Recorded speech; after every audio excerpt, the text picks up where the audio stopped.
Hello everyone. अभी coal mine का tour लेने के बाद सेम एरिया में ये विलेज टूर पे हम लोग जा रहे हैं, तो चलें।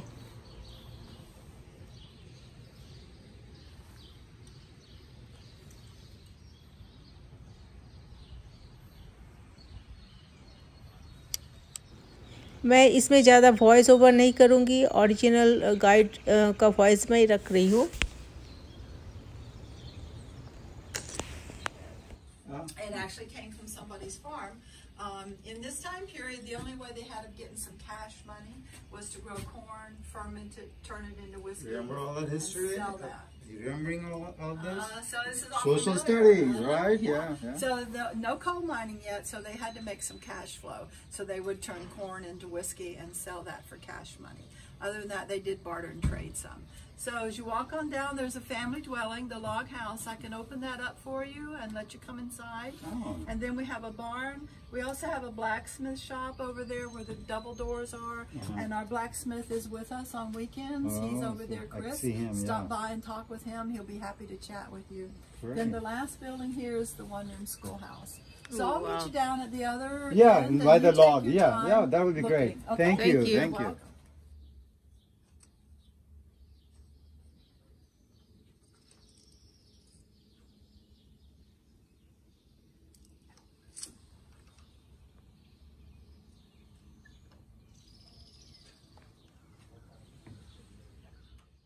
इस तरह का म्यूज़ियम में मैं जब भी जाती हूँ, मैं सोचते रहती हूँ उस समय का लोगों ने कितना हार्ड वर्किंग करता था।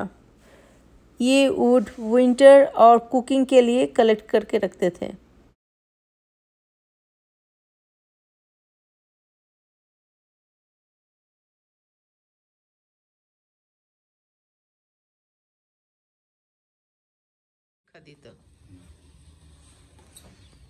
এই ধরনের মেশিন দেখেছি, এই ধরনের। শান্তিপুরের শাড়ি, হ্যান্ড ওভেন শাড়ি যেগুলো হয়, পা দিয়ে ফেলে আর হাত দিয়ে সুতো ঘোরাতে ইয়ে করে খটাক খটাক খটাক খটাক করে আওয়াজ হতো।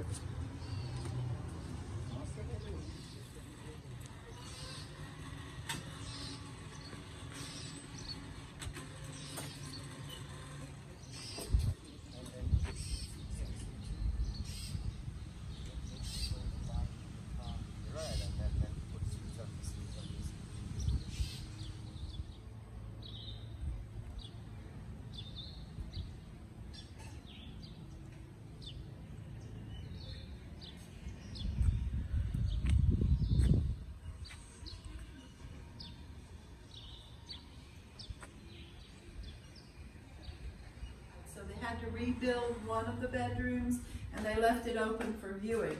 But originally there was two. Now what they would do with a big family is put all the boys in one bedroom, all the girls in the other, and the parents would sleep downstairs. Now what's interesting about it is the outside walls are American chestnut tree. Now that's a very hard tree. So fire has a hard time burning it because there's very little oxygen in between the fibers. So when it burned out the whole inside, it left the outside walls standing. And you can see a fine example of how big these trees were. I'm told they grew 100 foot tall and 10 foot wide.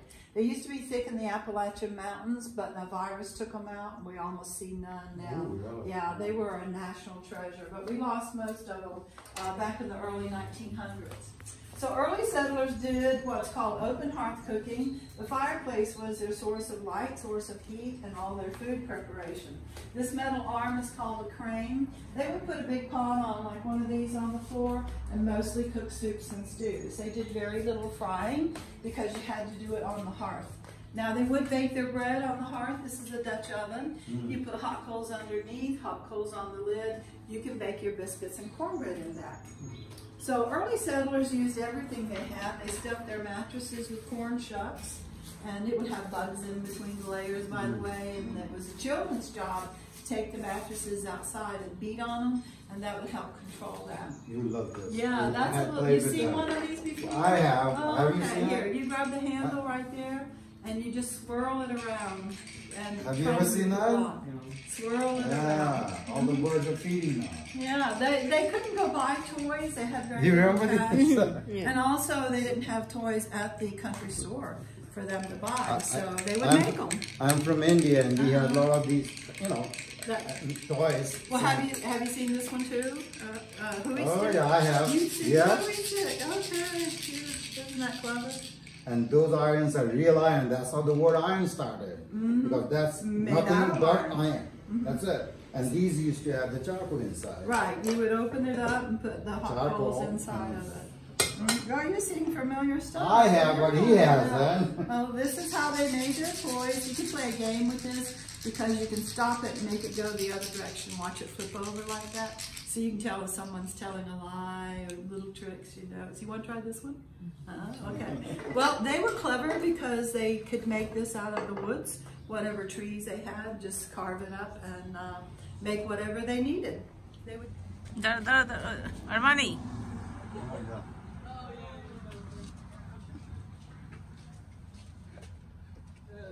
Quite a few things where they just didn't know they just have.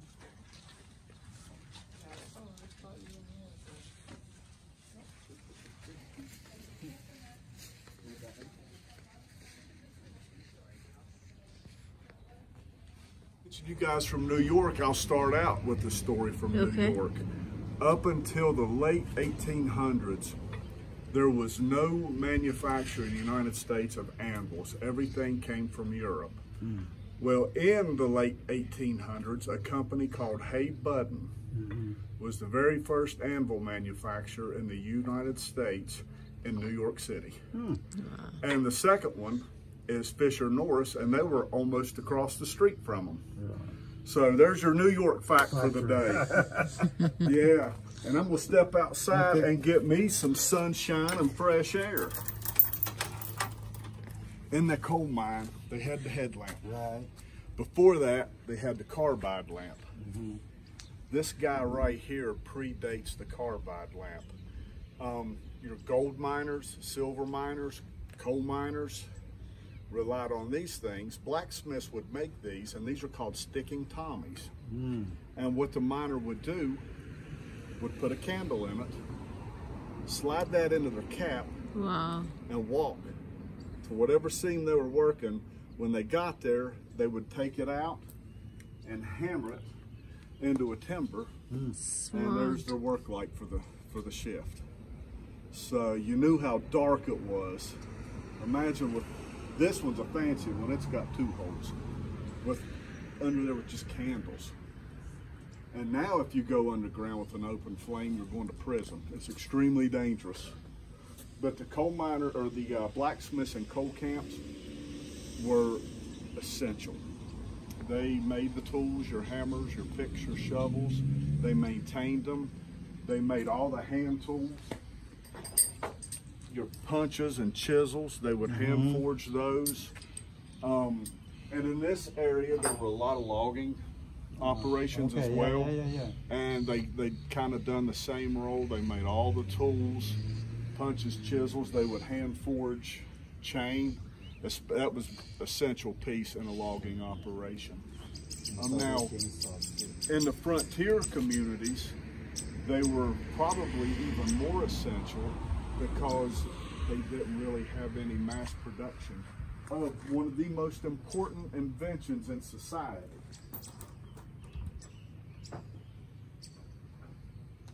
And that invention are these little guys right here. Your common nail.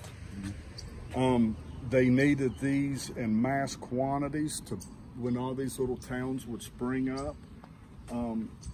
So there lied another problem.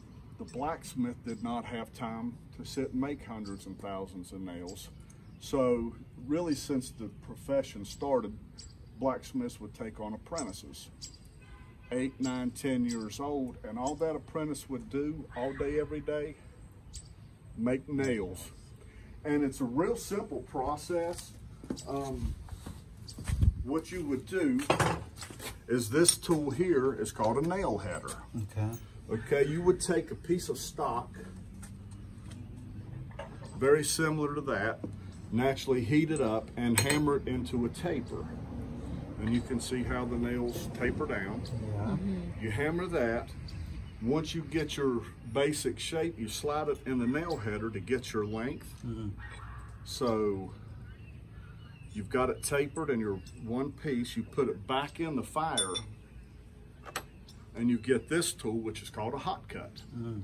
And you slide that in the square hole on the anvil, which is a hardy hole. Put it back in the fire. When it gets hot, you pull it out and start cutting on it. And you hit it and cut it almost to where it's getting ready to break. Put it back in the fire, and the most important part of this process is remove that hot cut. Immediately, that thing will get you. I'm fortunate it's not got me that bad, but remove that. So once your stock gets heated back up and it's almost broke, you slide it into the nail header and break it off. And I like using a ball peen hammer, the ball end. So with this still hot, you slide it in the round hole of an anvil, which is a Pritchell hole. You take your ball peen and you hammer in the nail head. And that's how you make the nail. And the length of time it takes to make it is about the length of time that I explained it. Wow. Once it gets heated up. So it's I would not have been a good apprentice, because after about 6 of these, I'm ready to move on. I'm done.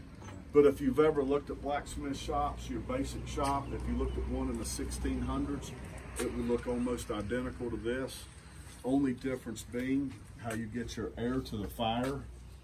Used to be the bellows. Yep. A lot of countries still use bellows. Then it moved over to a hand crank blower. With the invention of electricity, that was great. We took that handle off, put a motor on the shaft and plugged it in, and we're off and running. I'm going to lunch break. Okay, but they have not changed. Now, some different countries, that the forges might be in the ground. They might be brick, but everything is basically the same. During the Industrial Revolution, talking about forges, this little forge here is called a Rivet Forge. You would see a lot of these on farms and farming areas. How it got its name, Rivet Forge, was, as you can see, it's small, therefore it's portable, it's still kind of heavy. But blacksmiths would go to where they were building steel bridges, or big cities where these steel structures are going up, and they would sit there on the job site and make rivets. And once the rivets were done, the riveters would get it and hammer it into the section. This one here was made in the late 1800s, mid to late 1800s, and it's a lever operated one. I still use these. I don't use this one anymore, because since it's a lever operated and you get out in the August sun, it'll wear you out. The one I use has got a hand crank on it. But back to the frontier, blacksmiths made all your utensils. They would make candle holders, spatulas, forks and spoons. My favorite thing blacksmiths would do, especially during up until the frontier times and a little bit after, the profession I'm going to refer to had not caught on to society yet. So if you got a toothache, there wasn't a dentist. You had to go to the blacksmith. Either the blacksmith or the bootlegger. But you went to the person that had the tools. And blacksmiths would pull teeth with pliers just like this. And this pair, I don't know where they came from. They may have pulled teeth. And I guarantee he did not wash the pliers, nor did they wash their hands. They'd strap you down and get to pulling. And if they couldn't pull it, they'd get the hammer and a punch and knock it out. I would have suffered. Yeah, I would have. I'd have went to the bootlegger. Yeah, but that's it. You know, the processes have not changed. And it is, these are the ink pots. This was a pen. I know that from Harry Potter, Daddy. Okay,